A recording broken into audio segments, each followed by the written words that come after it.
राजा जनमेज ने कहा, द्विजवर, श्री हरि ने भगवती जगदम्बा का यज्ञ किया। यह प्रसंग मैं विस्तार से सुन चुका हूँ। अब आप मुझे भगवती की महिमा विशद रूप से बताने की कृपा कीजिए।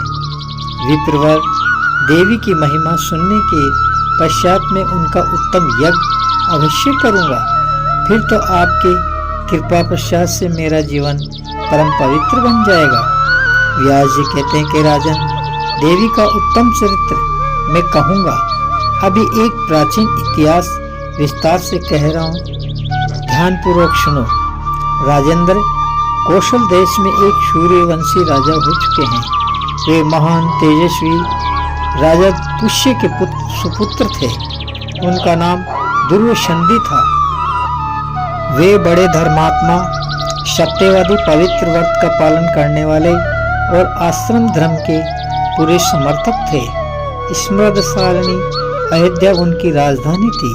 राजा दुर्वासंधि के शासनकाल में ब्राह्मण, क्षत्रिय, वैश्य, शूद्र एवं अन्य सभी अपनी अपनी जीविका में तत्पर रहकर धर्म पूर्वक जीवन व्यतीत करते थे। उनके राज्य में कहीं भी चोर, चुगलखोर, धूर्त, पाखंडी, कृतघ्न और मूर्ख मनुष्य नहीं बसते थे। कुरुश्रेष्ठ, इस प्रकार राजा दुर्वासंधि की जीवनचर्या चल रही थी। उनके दो स्त्रियां थी जो बड़ी ही सुंदर एवं स्वामी की इच्छा पूर्ण करने में सदा तत्पर रहते थे। राजा की पहली धर्मपत्नी का नाम मनोरमा था। वह रानी अत्यंत सुंदर एवं विदुषी थी। दूसरी रानी लीलावती भी वैसे ही रूप और गुणों से संपन्न थी।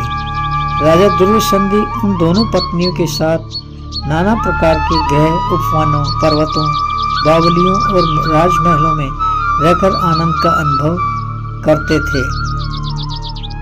रानी मनोरमा शुभ घड़ी में एक उत्तम पुत्र उत्पन्न किया।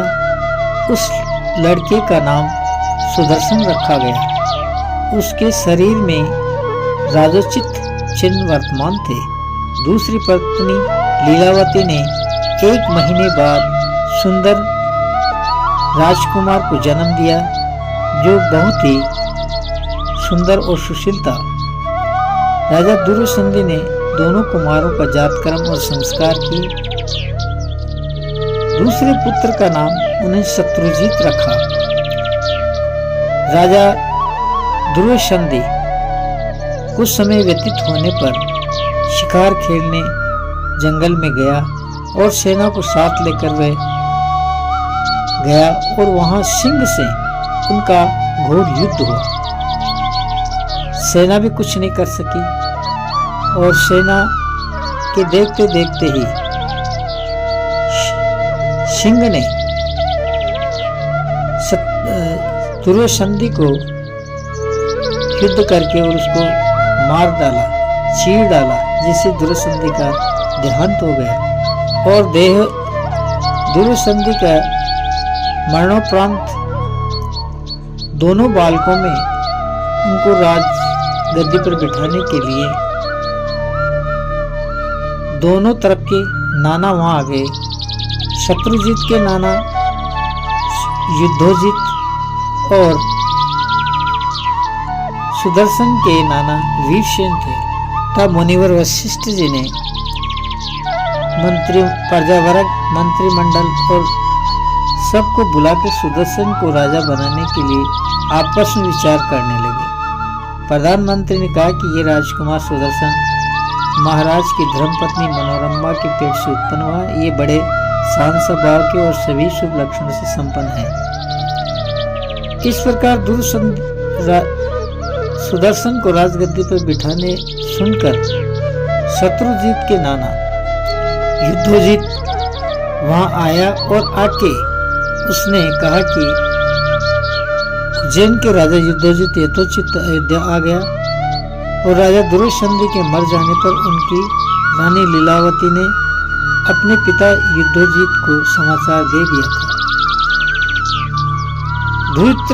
धौहित्र शत्रुजीत को हित साधन करने के विचार से उज्जैनीपति आकर और मनोरंबा के पिता वीरसेन को, जो कलिंग देश का शासक था, अपने दोहित्र सुदर्शन का हित साधन करने के लिए वहां आ गया था। दोनों नरेशों के साथ पर्याप्त संख्या में सैनिक थे। स्थिति बड़ी भयंकर थी।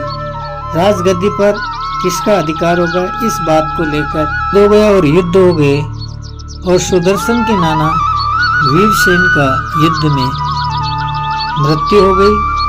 तब युद्धोजित अपने दोहित्र शत्रुजीत को राजगद्दी पर बिठाने के लिए तत्पर हो गए और सुदर्शन को तथा माँ मनोरमा को मारने के लिए वो सैनिक उनको ढूंढने लगे।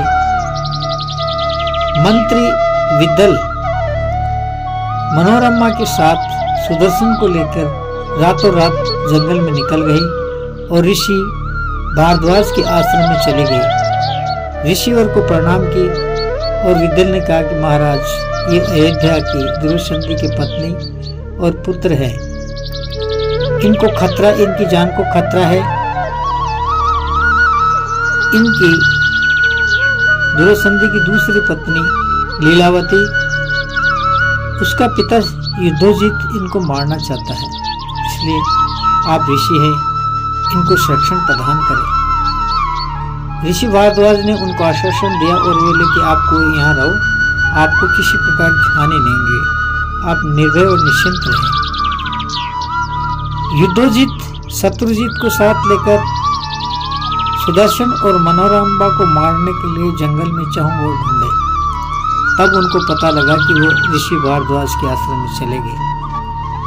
युद्धोजित सैनिकों सहित ऋषि भारद्वाज के आश्रम को गए और ऋषि भारद्वाज जी से कहे कि आप है ना, मनोरमा और सुदर्शन को हमें दे दीजिए, हम इनका वध करेंगे।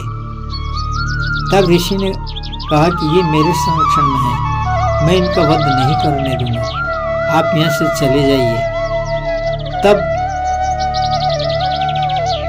युद्धोजित ने ऋषि भारद्वाज से कहा कि नहीं ऋषिवर, आप हमें इसे दे दीजिए।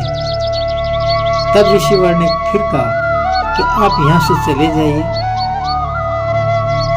मैं आपको इनको कोई नुकसान नहीं करने दूंगा, ये मेरे संरक्षण में है। तब बार बार युद्धोजित के कहने पर ऋषि ने कहा, जैसे प्राचीन समय में विश्वामित्र मुनि और वशिष्ठ की धेनु को बलपूर्वक ले जाने को तैयार हुए थे, वैसे ही यदि तुम में शक्ति हो तो बलपूर्वक मेरे आश्रम से मनोरमा को ले जाओ। अब युद्धोजित प्रधानमंत्री से कहा कि ये ऋषिवर क्या कह रहे हैं।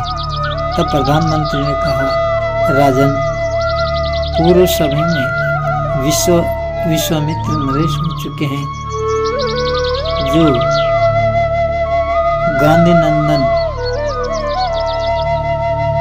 नंदन थे, वो प्रसिद्ध थे। एक समय की बात है कि वे घूमते हुए वशिष्ठ मुनि के आश्रम पर पहुंच गए और उन प्रतापी नरेश मुनि को प्रणाम किया और मुनि एक आसन आगे बढ़ा दिया और राजा विश्वामित्र उस पर बैठ गया।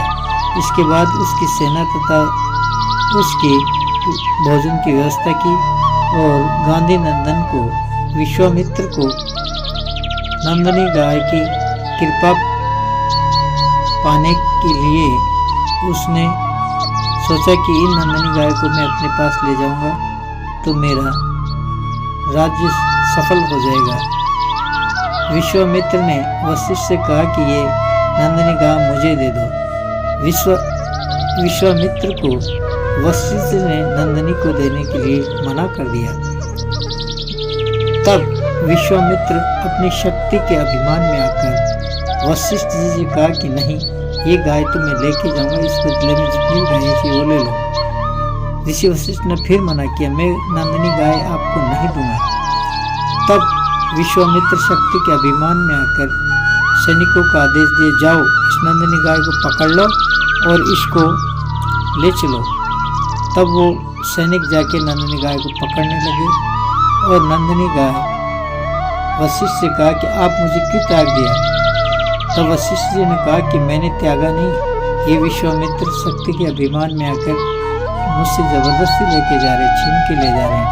तब नंदिनी गाय क्रोध में हुई और धूजते उसके मुंह से असंख्य